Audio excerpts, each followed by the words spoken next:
ZAO. He is the founder of the ZAO, formerly known as the ZAO DAO. He hosts live events around major conferences such as ZAO Cella and Wave Wars and everything in that. And we're going to do a deep dive and peel back the layers of the onion. So, Zal, welcome to the show. How are you doing today?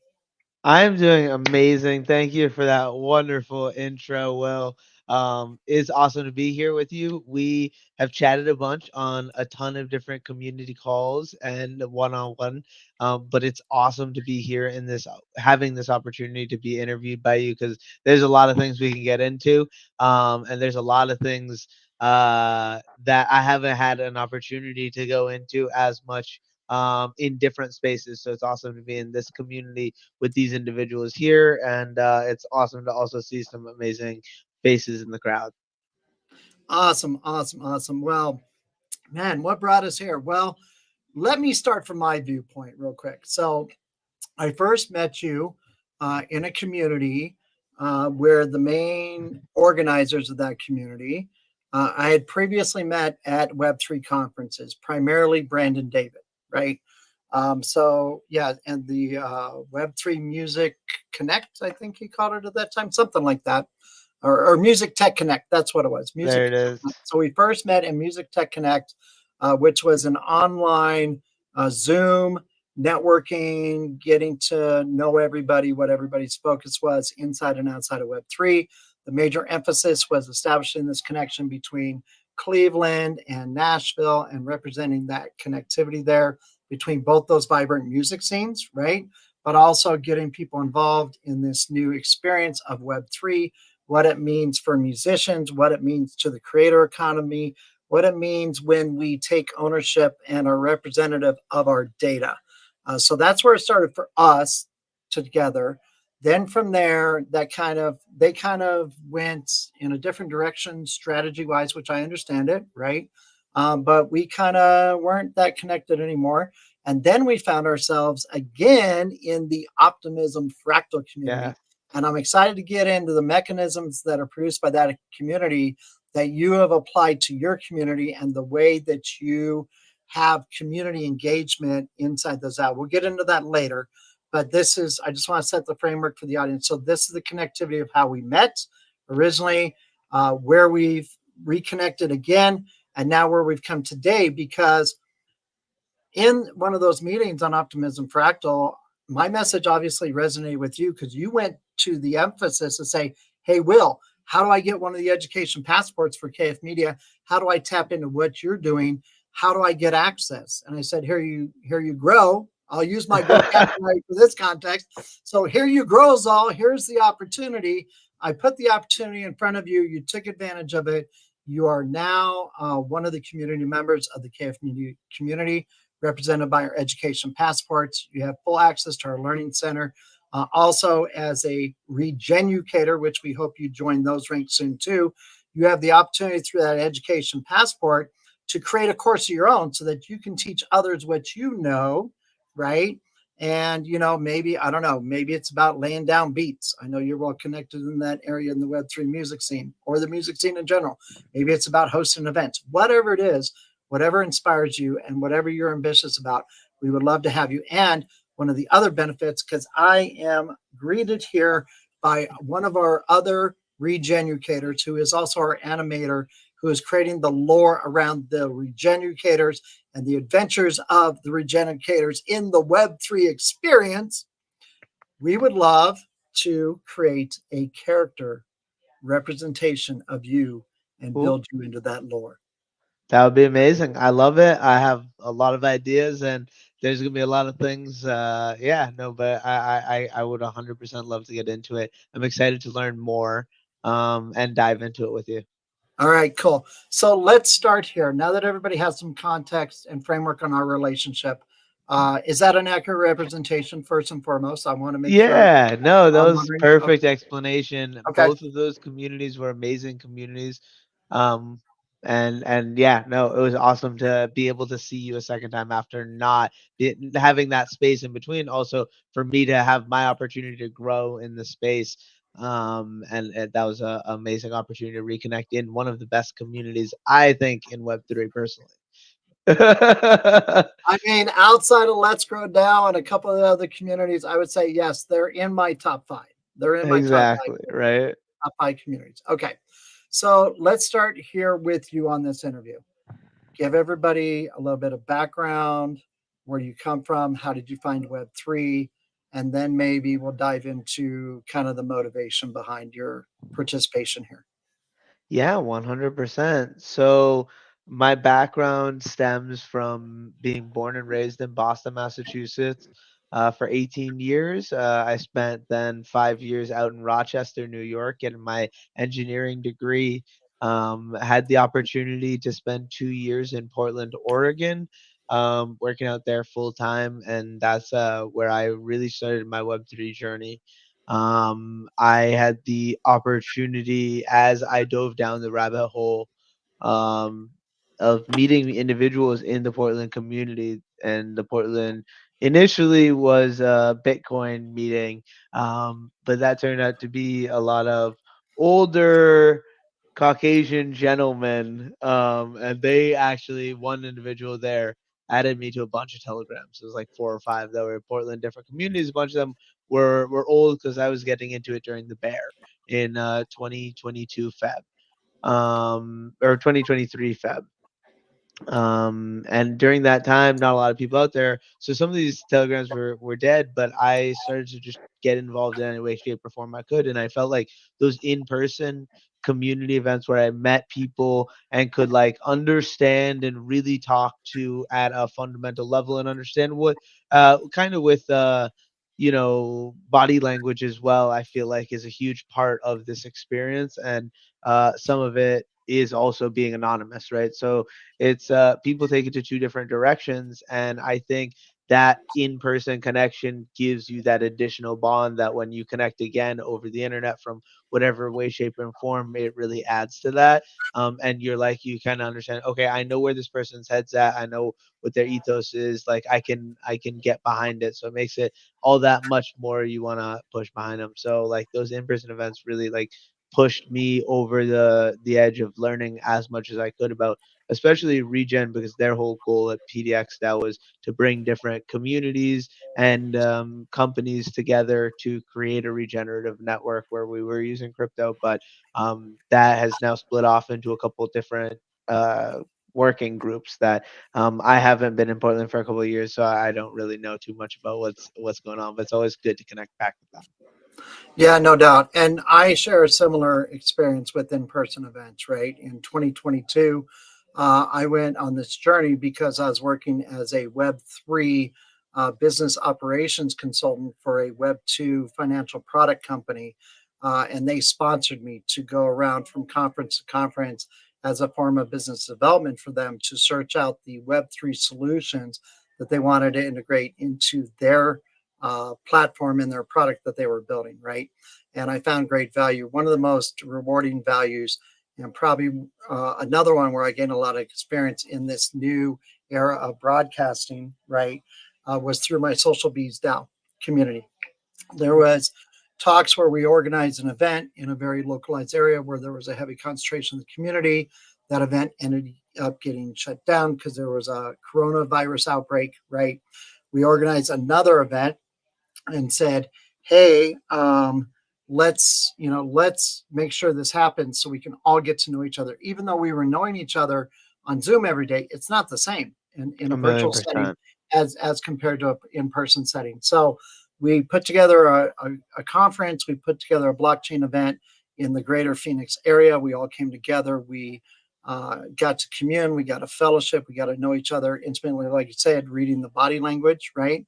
Making these relationships and transcending them into the natural world and making them more meaningful to us, either individually but collectively. And that's how we kind of bonded as a community, right?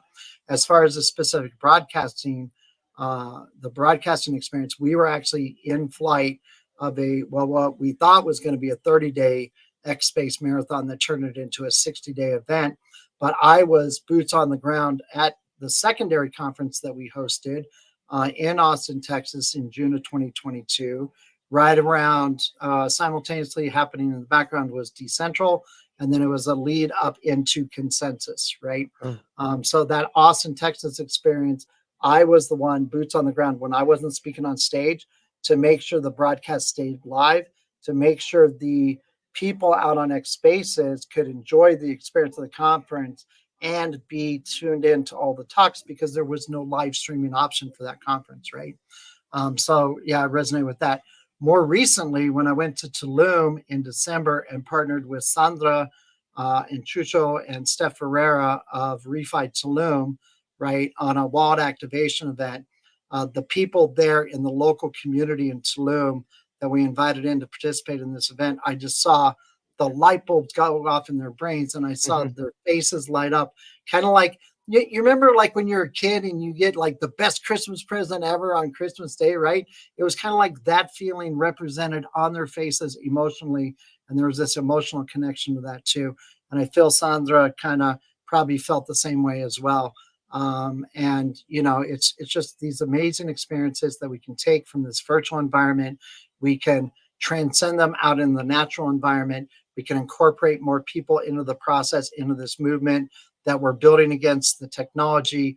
And, you know, the more of this we do, and that's sent a very clear signal to me, that's really the secret sauce when it comes to adoption and bringing more people into Web3 is inviting them to our events that we're hosting and educating them so they can understand this, at least lightly initially. And then we can keep them, right, as part of our community, and we can continually to graduate them through the process until they have a sense of confidence. So thank you for bringing that into the conversation. So we got to let know a little bit about you, a little bit about your background, how you found Web3, your early Web3 experiences. Let's fast forward to now, the Yeah, now with the ZAO. Okay. So exactly. here's what I know about the ZAO, and let me know if I'm not accurately representation or not accurately representing the community because I do want to make sure we do it fair justice. Okay, the ZAO, the way that I see it from the outside looking in, is this community of musicians and music fans that have a strong passion for music, can come together in kind of an open environment, right? In under the context of Web3, can co-create, can co-collaborate, can educate themselves, educate each other, and they get rewarded based on the outputs that they produce in terms of work. Is that fair and accurate? High level? Yeah, that's a capacity of it. A big Okay. part. That's you're nailing the head with a lot of pieces. We are definitely musician and music focused, but we are super open to all creators, developers, entrepreneurs of any type, because we really want to demystify the emerging technology, whether that is blockchain, whether that is AI, whether that is the metaverse, all of those things in one, in what we're doing, in how we can use that in our businesses as creators to, whether it be better our workflow or create a different output that wasn't possible before because of blockchain technology, and hopefully in an ideal world create different open source tools that these musicians can use and really bring the profit margin back towards them, as well as give them the opportunity to learn about, if they want to have 100% of their data, 100% of their IP rights owned to them, how they can do that and what the process for that is. Yeah, very cool. Very cool. Okay. So let's start to peel back some layers. We got this onion here. We're going to peel back the layers of the onion. So, first and foremost, when I interview somebody, I like to start at the beginning. What was the inspiration originally for creating community inside of Web3? Yeah, 100%. So it all goes back to Django. In college, I met an artist who was working on music. And he was working with a couple other individuals, a group of the three of them in a collective. And I had met them by being friends with them in college. And at some point, after a couple of months of being friends with them, kind of heard in the background that they were doing this, a little bit more about him. I kind of met him a little bit after the fact. And once I learned about that, I got very interested in learning more about that process and what that capacity was, especially getting in the studio and listening to music. And once that happened, it created this thing inside me that I had only been consuming music before. I'd never thought of the creative process of music. And when that barrier kind of was, that glass was broken, it kind of sparked this idea in me that there is a lot of opportunity when we hear about the traditional music industry, and how it is for change with technology and giving individuals knowledge, because in the end of the day, knowledge is the best thing you can give to individuals. It's free, in most cases, and you can really just um, spread what can be a more successful path or a potential avenue. So once I was involved with that, it got me thinking of different ways that I could help Django network in different capacities. And it initially started with, on the day of his first release, I was able to. I was lucky enough to be roommates with a DJ at a local bar, and because of that, we had him come up, share a little bit about himself, share the song. And it was a local bar that a lot of our friends and kind of associates went to.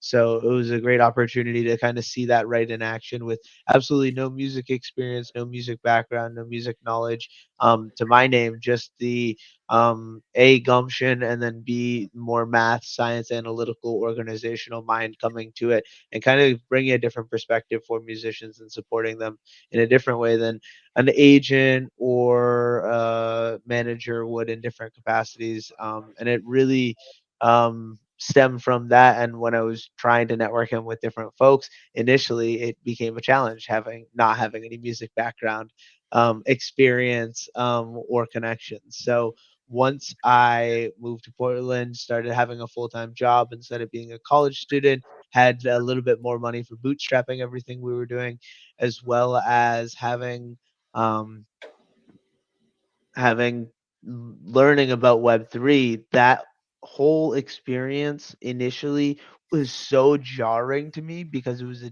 completely different experience in entrepreneurship than I had experienced previously when I was thinking about entrepreneurship in terms of Web2 music, because that's what I was thinking. That's all I knew. And at some point along the way, because of the GameStop saga, actually, I learned about NFTs.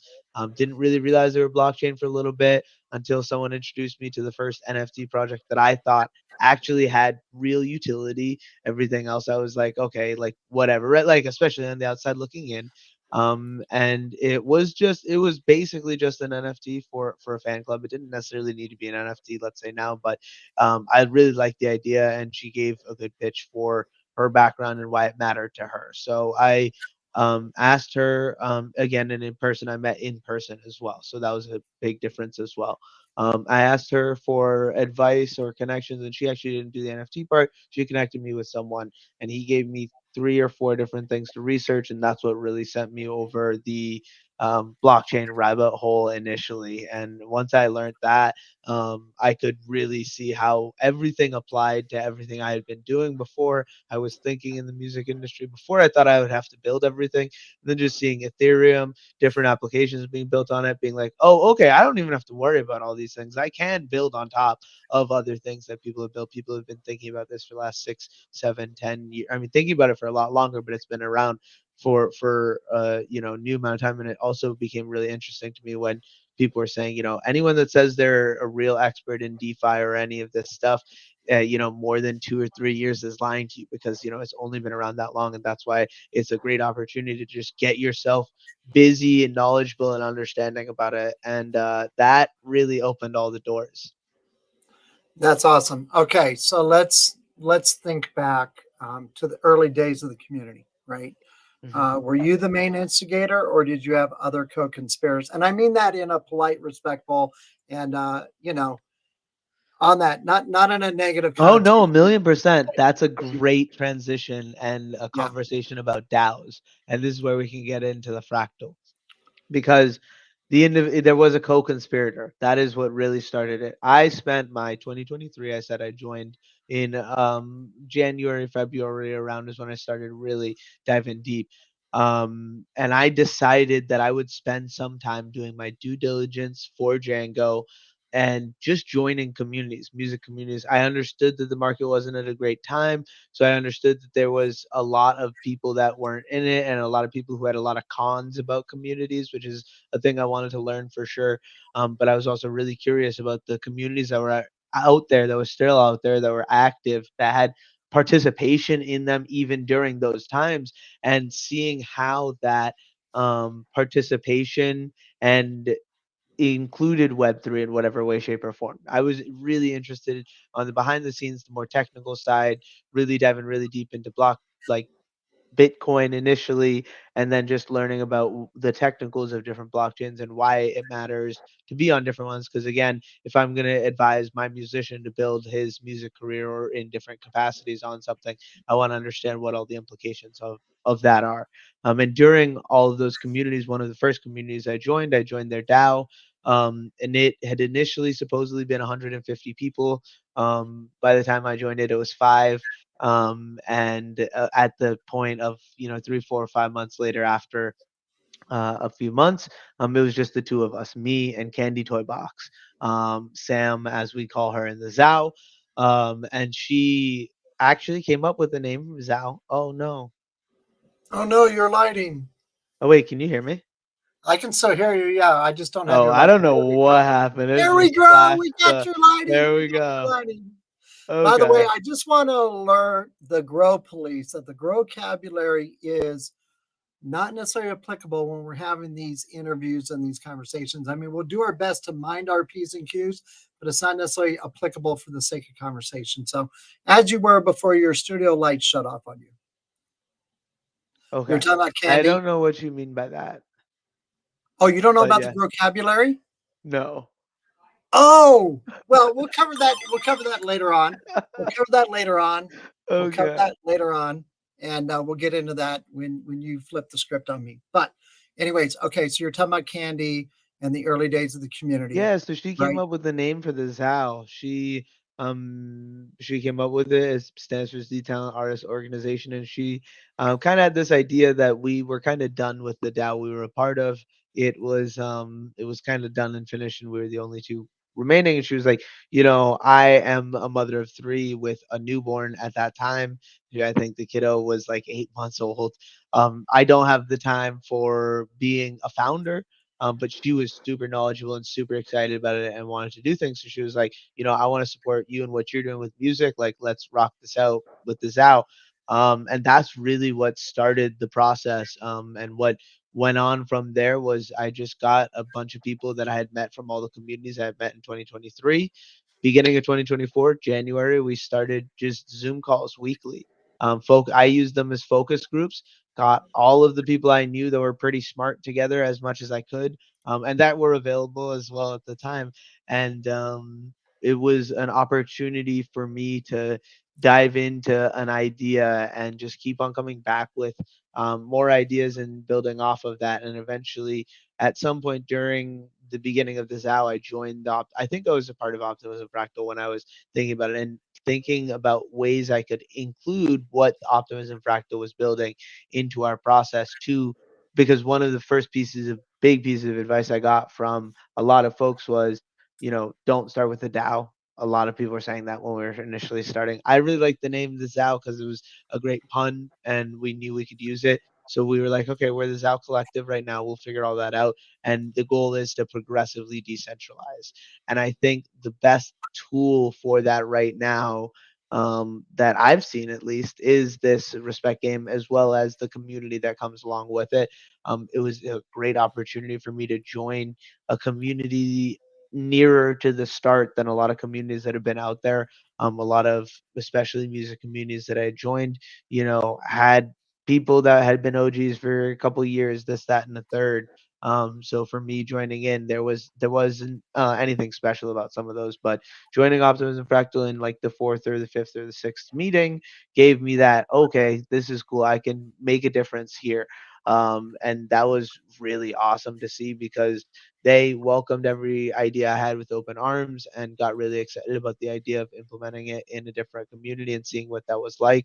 I can proudly say now today we have done 45 different fractal weeks. So that's been an awesome blessing. It's been awesome to see the communities grow like crazy. People get excited. We actually, for the first time a couple weeks ago, I wasn't present for the meeting, and we still had it with a meeting and a group and a host. And that was a really cool, you know, saying to the fact of we are now like officially a DAO. We can kind of make it happen without every single individual. The gears are still moving, and that was really exciting for me. Since you front ran my question like a quality meth bot, because I was going to ask you why the DAO structure, but you already covered that in great detail. Growing from 2023, fast forward to today, you've implemented a lot of these strategies that you've gleaned from other communities that you've been connected to, right? You are operating under a DAO structure. You have a very vibrant community hosting some amazing events. I feel also a couple members of your community are going to be joining us on Sunday to host an impact concert, right? Have you heard about that? Indeed, Heard the yeah. word, I the am impact I'm concert? putting out the word for the musicians to join in. Easy has been an amazing supporter of everything we're doing in the ZAO. He actually just jumped Hurricane, I believe, in the leaderboard on the ZAO up to fifth place. So shout out to Easy. He's been cooking it up, and we actually are starting a live stream together, streaming on Wednesdays. So that's going to be an awesome blessing to have him in the building, actually being able to talk to him, ask him questions, and then also being able to build off of what he's been doing with the Impact concerts and support him in any way, shape, or form we can with everything we're doing music wise. Cool. That's awesome. I want to get into the respect game in just a minute, but first I want to ask you, right? For you personally, the attraction to hosting and putting on these really massive live events that are centered around major conferences, right? What is the attraction for that? Like, why do you need all that Oh, headache? Why do you need all that stress? great question. So, what I find, especially during times are tough, you have a lot more potential of inviting someone to a music concert than a crypto event. And I found that that idea gave us the opportunity to onboard individuals because what we could do is we could host a music event that had a blockchain community behind it. And when individuals came to this event where the sell was, come, this is a free event during this time, come, meet these individuals. There's going to be 12 individuals in downtown New York, like come check out this concert. It became a lot easier to reach out to some web 2 individuals who weren't privy to some of these events to kind of come into the conversation, come into the fold, and then talk to individuals a little bit about what everyone was doing and kind of really uh give them a nice opportunity to see what we were, see what our community was like, and get a view of web3 that wasn't all about the cryptocurrency, but more about how we can use the technology to further or improve the music industry and conditions for independent artists today. Awesome. That's amazing. Okay, let's get in the respect game so everybody kind of knows. We both know how it grows. I'm going to be kind here to the grow police, and we'll get into their presence in a minute. But so we both know how it grows, right? So basically, you come into a community meeting, right? There's usually like a presentation. Okay, this is what we're going to cover today, or these are our agenda items, or this is what we're going to do, right? This is our meeting agenda, if you will, or our meeting activities we're going to do. The respect game, which is developed, created, and is now perpetuated out into your community from the optimism fractals. Yeah, I'll give them some snaps too, baby. Oh yeah. Anyways, yeah, this is a really great way of earning reputation through peer-to-peer work review. So Optimism Fractal, created, incubated, is further refining and maturing this reputation way for communities, right? And I don't know that they're working towards open sourcing it. We'll see what comes once the narrative's written out. But what I will say is it's like this. Okay. So you come into community, you get your rundown, you jump into breakout rooms, right? You each show and tell, like we used to do when we were in school as kids, right? Show and tell. Everybody remembers that, right? Show and tell your work. Your work is evaluated by your peer group. You're highlighting and putting the emphasis on your contributions either to the community or to the ecosystem you're working in. Then after everybody's done presenting, we move to a voting, which has to be a consensus, right? So it has to be 2/3 majority vote on the consensus layer for that. Everybody ranks in this voting each stage of who presented and all that, the top to the lowest. Then once that is done, we all reach consensus. We push it on chain based on who was voted number one, which in this is reverse numerical order. So basically, who is number 6, 5, 4, 3 on down, if you have a full six, right? It's designed for groups of 4 to 6 people. You earn your respect tokens. That quantity is represented based on the pre-allocated amount for that week. Those respect tokens also not only are soul bound, directed to your wallet, but they also have governance in the community voting structure of, do you want to take a higher level, of participation within the community? Do you want to vote for what our meeting agenda items are going to be for the following meeting, right? I think it's a very innovative solution. It fits right into a couple of different layers of the blockchain, right? From our wallet interactions to pushing the transactions out on chain to earning reputation and building our reputation inside of Web3. It's really awesome. So now that everybody understands how it works, by being able to bring that focus into your community, what has been the value add? It's been an amazing value add. The first thing, like I said earlier, progressive decentralization was one of my goals. And once I joined the Optimism Fractal community, I saw an amazing opportunity to give the individuals who were coming to these focus groups, like I said, actual potential in changing what we do and creating the community we were about to create. Because my biggest thing I realized in the ethos of all of this was that community by the community is the best thing that you can do. When you can create your consumers, your customers, and your shareholders all into the same stakeholder and make them your community members, and sometimes potentially they are also creating pieces of media for you to get out there and spread your IP, or they are running an event that helps get your item out there, or a different part of it is creating a whole product based on your IP. All of that to me really gave me the idea of we can do this not only for musicians in everything we were doing in my background, but it applies to all of these amazing creatives in so many different ways, because everyone in the end of the day wants to spend more time in their entrepreneurial pursuit or their artistic pursuit, whatever that way, shape, or form is. They don't necessarily want to spend time on all of the other pieces there are, right? So finding ways to support them in that, whether that be by helping them find a platform or an individual to pay, or to potentially swap trade skills in a different way by having these different opportunities and having these different projects that can kind of bring people together, especially with the the ZAO fractal respect game, by giving an opportunity for other people to hear what people are working on currently, gives you an idea of whether you want to collaborate with the other five potential people there are in your room.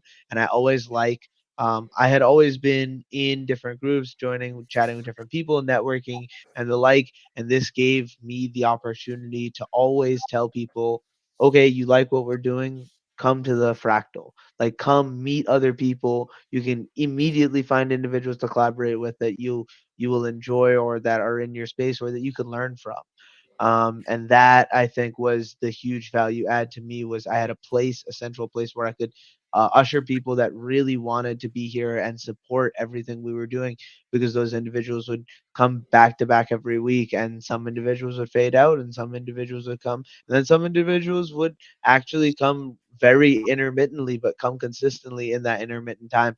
And I think the opportunity of giving a space for people to come together weekly and share what they're working on already, where it shouldn't be something that's necessarily out of the range of what you would normally be doing for work or whatever you're doing to promote or network yourself, but also giving that, how are we going to build the future of the creator economy when all of these individuals who want to be creators want to find ways to monetize that, but don't have the skills immediately for that, but do have raw skills in other capacities? How can we support those individuals in all ways, shapes, and forms? Yeah, and I'm a firm believer in community rewards programs that where financial incentives are not the main motivator, right? Exactly.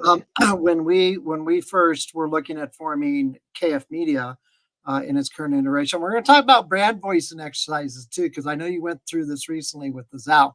So KF Media, for conversational sake, is a very truncated way of saying our company name, Kingfishers Media LLC, right? But it works well in the context of conversation. Also, it gives us a new opportunity to represent the company in a different fashion. But before we even formed the company, I had consulted with a Web3 legal counsel who was in my network. I laid out the whole business plan on the table. I said, this is what we're doing, this is what we're building, this is the way we're building community, this is the way we're going to reward our community members. These are the incentive plans that we have laid out for individual contributors, yada, yada, yada. And what I learned in that process, right, is the best way you can keep yourselves from scrutiny based on regulations yet to come or any future regulations or any regulations in place is to make sure that you're looking at the rules of the road. You're kind of forward looking a little bit of what's to come down the pike, but then also be like, hey, do I really want to take the time out to go file an application with a governmental organization that is going to be a very arduous process, anyways, as a founder and a business operator? Not necessarily, unless that's my primary focus of my business, right? To Yep. generate revenue for the business. So when he analyzed it, he said there's nothing in here that could ever be misconstrued as a financial product, as an investment opportunity, or as a security, because our emphasis is about non-financial incentives, rewards for participants in the community, primarily, right? Now, that's Boom. not to say that we're not going to generate revenue. That's not going to say that we're not going to have revenue sharing opportunities as well once we get to that point. But that's how we kept ourselves out of the scrutiny of the FCC. And I feel the more the communities and businesses, as they develop in the Web3 ecosystem, can embrace that emphasis, we won't have people being called to, congressional hearings or, have to go on the floor to the SEC to kind of explain themselves. So really Yeah, cool. 1,000,000%. Yeah, we're building a similar way. Okay. So we've got a few minutes left here. We've covered a lot of ground so far. Let's talk about brand voice exercises and rebranding under that context in a certain context. Okay. I already kind of laid it out for you. Our official company name on record with the state of Wyoming is Kingfishers Media LLC. We're Okay. formed as a Series LLC company, which means we have a parent company. We have children companies under the parent that have a responsibility to the parent. So we are not a DAO. Okay. Yep. But we are for profit. We will have revenue generating, and we've got it laid out on our business plan, revenue generating opportunities. Okay. We recently had a community member say, hey, KF Media. And I don't know why this never clicked in my brain. And I said, you know what? That's pretty cool. That's pretty cool. So what we did is we analyzed it. We said, yes, this works good for the context of conversation, right? Even though we're truncating our name, it still is an accurate representation of who we are as a company, but it's also an accurate representation of our branding. So we said, okay, cool. So that was our brand voice exercise.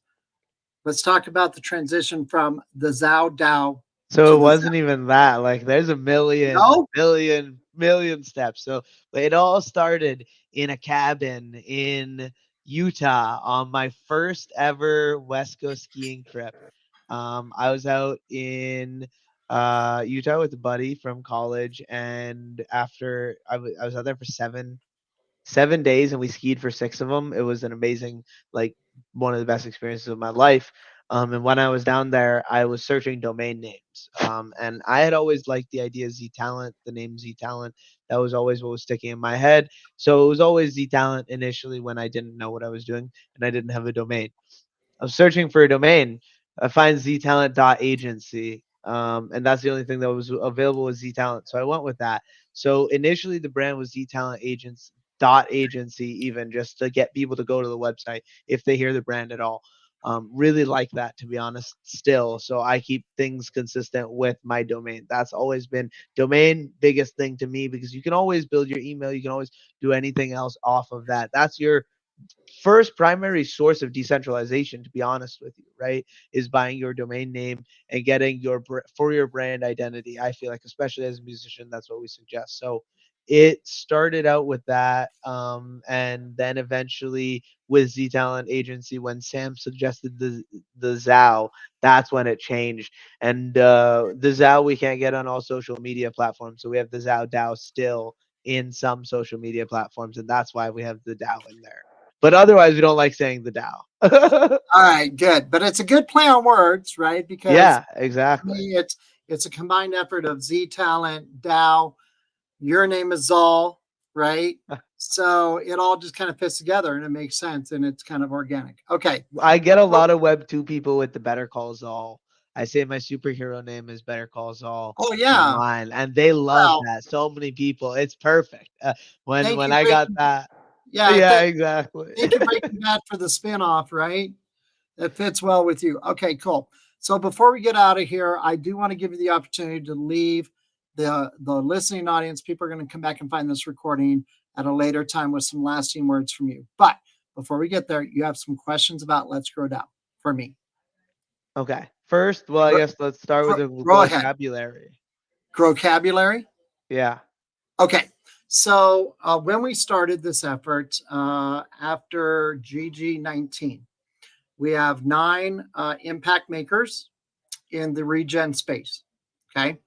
Uh, I'm not going to go through all the names because it would take too long. Just understand that this is a DAO effort formed by 9 founders that have their own projects and their own focuses of how they make impact. Okay. That's where it started.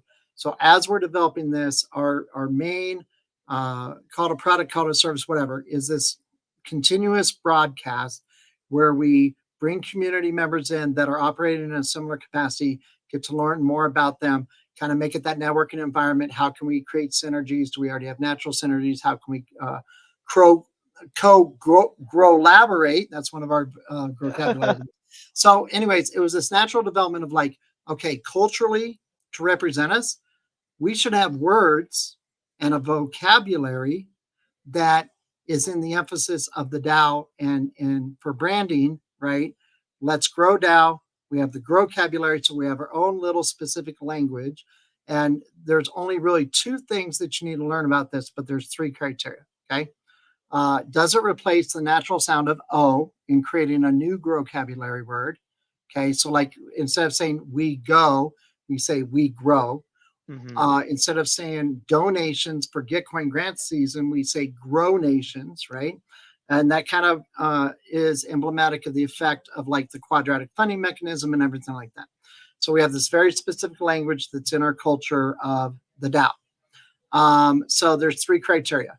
So I already outlined the first one, natural replacement of the sound O. Okay. Number 2 is if rule number 1 cannot be followed and create a new word, does it slap? Right. So this I right, like does it that. slap? Yeah. Right. Like growtastic, right, is not a natural replacement for the O sound in fantastic, but it still slaps. Growtastic. That was grotesque. That was so grotesque yesterday, right? So, anyways, and then number 3 is it memeable, right? Okay. So, is it memeable? Can you put it in the context of If a not, it's meme? an if else statement.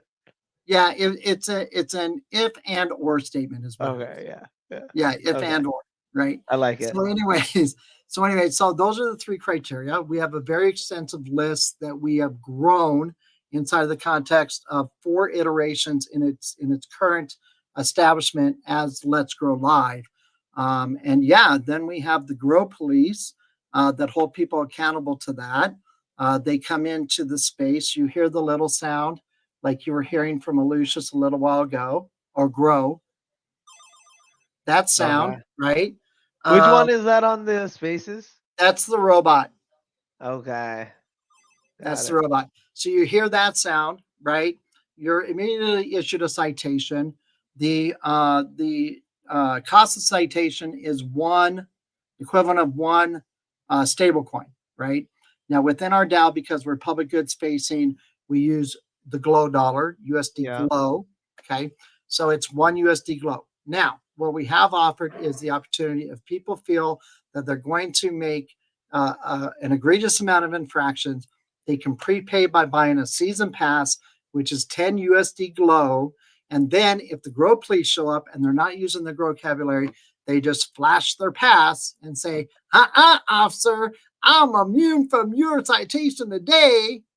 And there That's you go. awesome. I love that. There you go. Everything about that is amazing, and my favorite thing I was gonna say my favorite thing about what we're doing is taking and modeling some of the amazing pros in different communities like that, and I love the idea Right. of implementing a vocabulary with the ZAO as well. I love the whole plot and lore behind it. It's amazing Right, to right, me. right. And that's the thing that Lucius is working on is this whole plot lore. He also does all of our branding. He's our designer, Interesting. everything like that. But it Okay. goes one level further. Okay. So what happens is the multi-sig wallet that controls the grow jar, it's called the grow jar. Okay. So as that jar grows, our form of on-chain capital allocation is to take the proceeds that are collected during our season in that grow jar, and we put them back out to grantees in the form of their grow nations to support their projects. So it's 100% circular. You've got, coming in, incoming. You have outgrowing. Oh, look at that, Elusis. You thought you're going to give me there, right? So you have outgrowing, and it's a new form of on-chain capital allocation. So, and it supports the ecosystem at large, and it supports these builders that are consistently marketing, um, you know, to get more funding, especially in the world's or the sorry, the parts of the world. My brain this was trying to keep up with this. My mouth was trying to keep up with my brain. But, anyways, especially in parts of the world, developing economies, right, where the representation of the Western world value financially makes a bigger impact and a bigger difference to them, and they can do more 100%. with it. So that's all that. Is there anything else that you want to know That's about? cool. No, that's a big one. I do want to learn more about Gateway grants and how I could get in the next round for a project in the ZAO because there's a million things we're doing and there's 100% there's multiple things we could apply for, and I'm just kind of curious what that process is. But that can be a longer conversation, or you can send me a Well, link. And I'm just kind of curious because I've seen a lot of it, and it seems like a good opportunity to share and get involved with. But I'm curious. okay. Well, I'll do my best to cover this in 60 seconds or less. Yeah. So, Gitcoin grants in the Ethereum ecosystem, we'll frame it in that context, is one of the longest running um, crowdsourced grant funding programs in the Ethereum ecosystem. Okay. Uh, it started as a passion project for Kevin Growalkie. Yes, he's part of our Grow community too, but Kevin Owaki, for your context, who started the Green Pill movement inside of Web3, right? Okay. Passion project for him, heavily funded and bought into by Vitalik and the Ethereum Foundation. It is an emphasis from the Gitcoin DAO, which is that's how the DAO started, but the grants program treasury is completely separate. Applications for this year specifically are going to be open to open source software builders in the context of Web3. For this season, there's opportunities which they've already taken all the applications and stuff, and now we're in the actual funding process. But if you were, say, like 2 weeks ago to look at this, it would have been if you're building Web3 infrastructure, if you're building dev tooling, or if you're working on DApp snaps. Those are the core rounds that are the most heavily supported. Then you have these community rounds that are kind of out the outside of how can they fund and support their communities. And there's a lot of great ones out there. One of the great categories this time around is a Web3 universities category for African student clubs, actually, Mm. that are teaching and bringing in Web2 developers into Web3, teaching them how to become Web3 developers. And a lot of these are, even though they're happening at the university level, they're student clubs that have been self-organized, like activities clubs, self-organized, teaching the fundamentals of Web3. So there's other ones that go to the spirit of like supporting coordinated efforts in localized regenerative activities like agroforestry or cosmolocalism, which is now transitioning into Ethereum localism. So yeah, it's a great opportunity. We come together as a community to support each other. Even $1 or the equivalent of one USD Glow can make a difference because the secret sauce is in these algorithm that Gitcoin grants team has built called COCM. We won't get into nitty gritty on that, but basically it amplifies the grow nations. The matching pools can range anywhere from a 10x match to up to a 100x match, right? In most cases. And then that way, the collective amount of fundraising the project receives is just magnified so much more. And yeah, it's really good. This is the 23rd iteration of it. Definitely worth checking out, especially if you need a little bit of seed funding. You can activate your community around it. And then, of course, we've got Let's Grow Live supportive of this season and subsequent seasons as well, which is really a great, at least the way I say it from my perspective, one, marketing, right? Leveraging Let's Grow Live as a marketing tool. And two, community growth, because you can get a lot of Mhm. people. The more you share, you can get a lot of people buying into your Yeah, message. no, I think that'd be a great opportunity. Mhm. We've put up a couple Giveth things. That's another place we've Oh, started yeah. to If reach you're out in to. Giveth, then Gitcoin Grants is a natural fit for you. Exactly, but we haven't Yeah. just like haven't tapped in at the right time, and that's one of the projects that I am trying to create is ZAO Grants. Right. Where, like it's a team that like focuses on how can we find, centralize, and distribute out opportunities within the ecosystem for our community. So, anyways, I don't want to take up too much of whoever's up next. I don't know how we're rocking out here, Let me but check the schedule real quick to see if the next grow host, there's another vocabulary word, grow. grow host has come. Yes, that would be actually Lucius. So, yes. And Awesome. thank you for your time. I appreciate you being here. Oh, this was Um, amazing. It was a blast. It's yeah, always fun to support the Let's Grow live. And I I love think it. one of the coolest things and one of the things I still want to implement that I really love from Let's Grow DAO is the manifesto. And that's how people get involved Yep. because I copied and pasted that from the day I saw it into my notes and I knew I would take away from it at some point when I was working on my white paper, which I'm still working on right now that anyone can take a look into, and I would Right. love any feedback at paper.thezao.com. But that white paper, I remember when I started creating with ChatGPT, I was like, use this for reference and took a lot of Let's Grow stuff.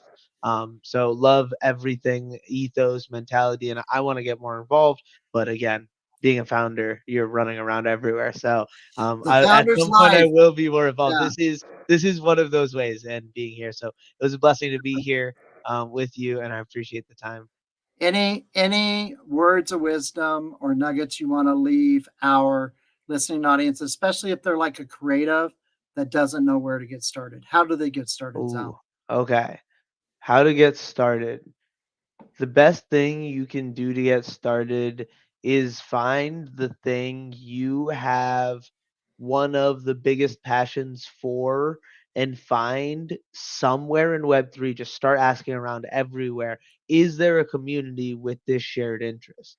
Because chances are, if you have an interest, whatever that is, there is somewhere out there in this decentralized world of people, especially the 8 billion people out there on the world, that there's someone with a similar interest as you and it can be your favorite thing, right? Like even if that's 10, 20, 30 people around the world, you might connect and find those individuals who really love the thing you love as well and want to do it to the capacity that you want to do it and continue doing it and create it as whatever it needs to be. So don't feel like whatever you think you can do best in this world is not an opportunity, because in this worldwide web and now web 3, the opportunities are endless, and especially with AI is literally limitless. So reach out there, find a community that is in that shared idea and shared vision, and just connect with individuals within there. And when you find a community like that where every individual